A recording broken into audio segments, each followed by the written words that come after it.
Hey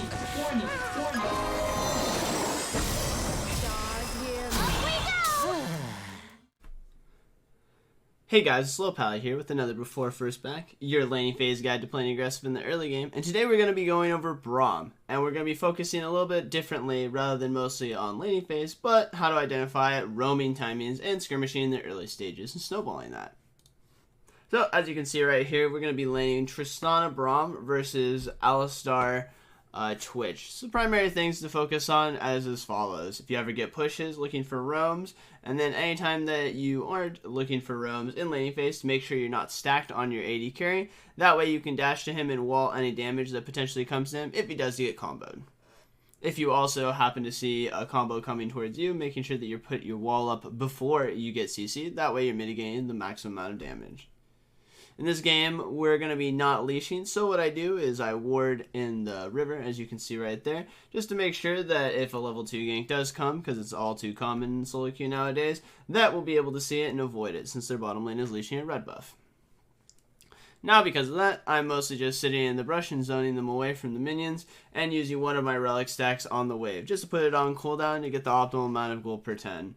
And get the lane pushing a little bit. But I don't need to commit both of them because of the fact that they're not in lane right now. After that, as you can see, now that we have the push advantage, I'm just aggressively pushing them off of the wave by walking forward. Since Alistar doesn't have his combo at level 2, it's a really good time for me to just play aggressively since I have lane advantage. Now, since the wave is pushing all the way to the turret and my AD carry won't get zoned since the wave is going to crash and then push back does, I'm just going to start looking for a roam. Now, one thing to note about this situation is as follows, an important thing to note. My teammate indicates that there is actually a ward in the line brush, and it's most commonly what ends up happening when it comes to warding. So rather than walk up and down up the river, I actually go through aggressively in the tri-bush and start walking behind him fully, avoiding the ward. Because of that, and I've pinged on my way, my jungler is also coming at the same time. So, since of this, I am able to walk up and immediately force a flash. A good flash charm by my mid laner allows us to secure the kill, and because of the 3-man collapse, we've already gotten the kill and gotten the flash summoner out of the mid laner. This is also great because it's not a big disadvantage for my AD carries. He's missing a couple of minions, but we've already basically secured a huge winning lane in the mid lane. After that, I accompany my jungler, and the indicator for whether or not their jungler is going to be as follows, right? For starters, we have wards on the top side, and the blue buff is gone since my jungler stole his blue buff. So in most cases, we're going to either have one of two situations. One is the jungler walks over and continues his path, and we'd see him on this ward right now. Or two, he's on our blue buff. The way I decipher this is by the ward in this location, but also by the scuttle crab right here. Since the scuttle crab is taken and we haven't seen the jungler pretty much the entire time, it's pretty reasonable to believe that his route was red scuttle into my teammate's blue. Because of that, I continue to accompany my teammate. Had I seen the scuttle up, I most likely would have joined my AD carry in the bottom lane and just continued laning. Because of this too, I need to make sure that I'm playing extremely tight with him, and we find the jungler. Making sure that I auto attack first and then use it to animation cancel and just get my Q off. I'm doing the most amount of damage possible. After that, we're just debuffing whoever we can and making sure that we can score any kills that are necessary in front of us. As you can see, I'm just constantly auto attacking anybody and getting all the procs that I can. Since we've already used all of our summoners though, and they've used all of their summoners, we just decide to step back and start regenerating our HP. Another thing to note too is the wave is huge, and remember we haven't hit level 3 and they're probably closing in on it, so we need to make sure we play defensively but also zone them from the river. So as you can see, I make sure that I shoot the Q towards the Alistar just so that he can't catch up to me and land his combo on me. Since I don't have the wall, I take a lot of damage in these circumstances. Now that the wave is pushing towards us, we're just chilling right now, and that was a great start for this scenario. The jungler is dead and has no summoners, and their mid laner had to use all his summoners too without being able to purchase anything. So now we have 2 winning scenarios and double us on my AD carry.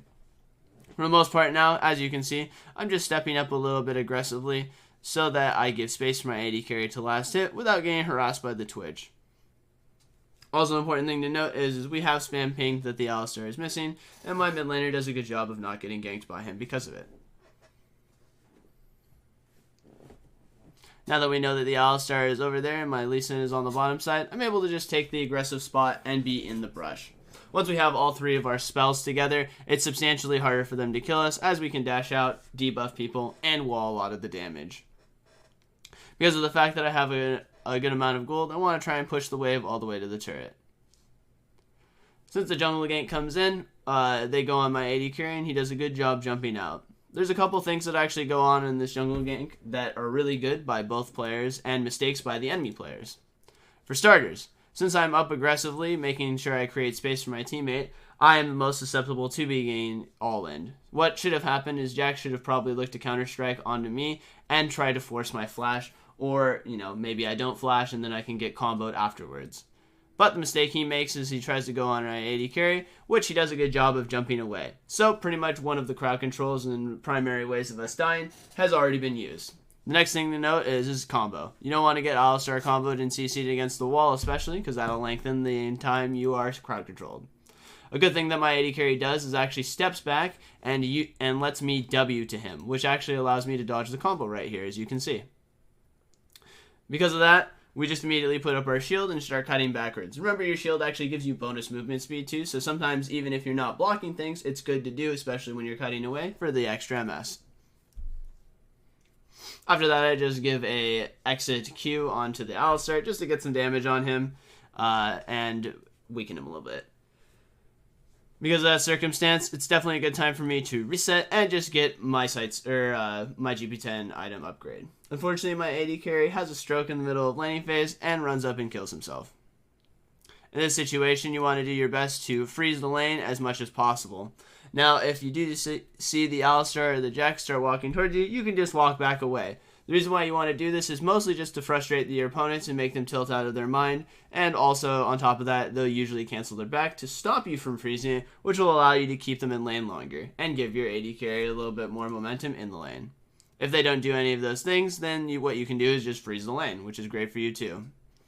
Now, as you can see, the AD carry had to cancel us back, and is now backing in the bush. Because of that, I can create ultimate tilt on him by shooting the Q since I have vision of it, and still get the cannon in the situation. Because of that, that means that their AD carry didn't get an optimal reset, and is actually off the map for a long period of time, probably about 15 to 20 extra seconds. After that, it's mostly just soft CSing off the turret, and making sure that I drink all of my potions to refill my HP bar.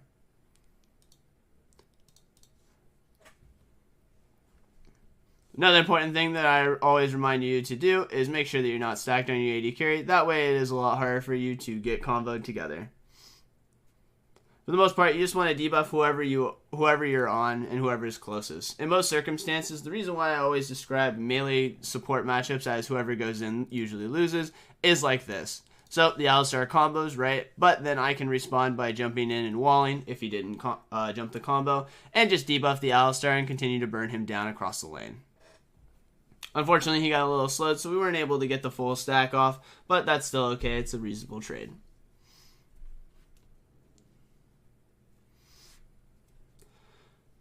As you can see, for the most part, I'm just constantly stepping into the brush as much as possible whenever I feel comfortable, just to give my AD carry the vision of where Alistar is standing so that he can space appropriately and know how close he is to getting comboed.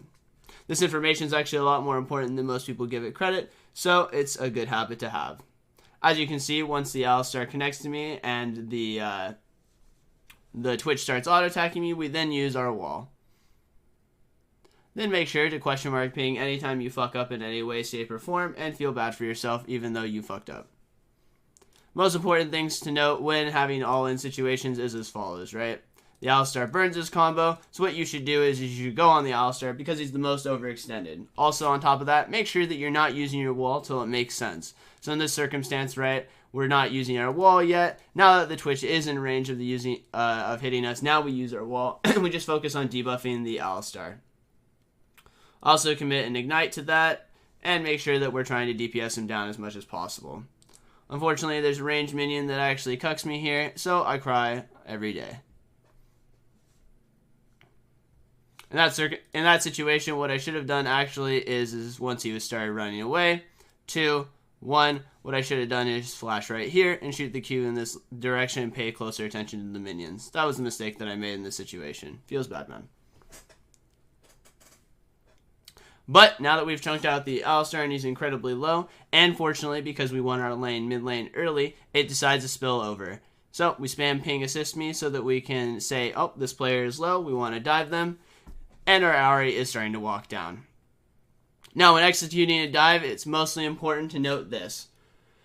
No one can dodge under a turret. They don't have a lot of space, so make sure that you use your undodgeable things before you use your dodgeable things. So, in this situation, what I'm going to do is walk up and just auto-attack the AD carry. That way I guarantee the debuff, and I guarantee that if he spends any time trying to juke my Q, that I gain the distance for sure. This is the 100% play. It's a lot like when in the Leona video that we went over in the before first back, where I walk up to the player and then use my Q first. That way it makes it an undodgeable gank. My RA, also another thing to note off screen, my RA deletes the Alistar, so there's not going to be any counterplay in this situation. So, dive commences, we walk up, and we auto-attack. Boom, he's already debuffed. That means that even if we miss the Q, he's still stunnable in this situation. Also, because of the location that we're in, we've corralled the AD carry to go in this way. We've also taken his flash in this situation, too. Because of that, we're just able to then dive the player and score another kill. Awesome.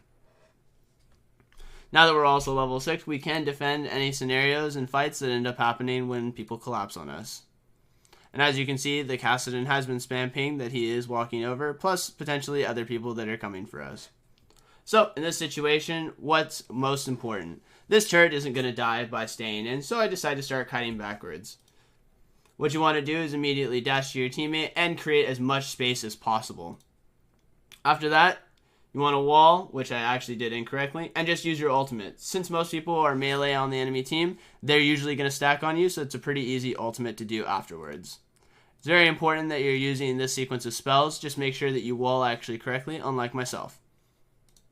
So, as you can see right here, scooting back, dash for the armor, use wall to block any damage, and then immediately put our ultimate through everybody. Because of that, we're incredibly tanky and difficult to kill, and we're able to score another kill.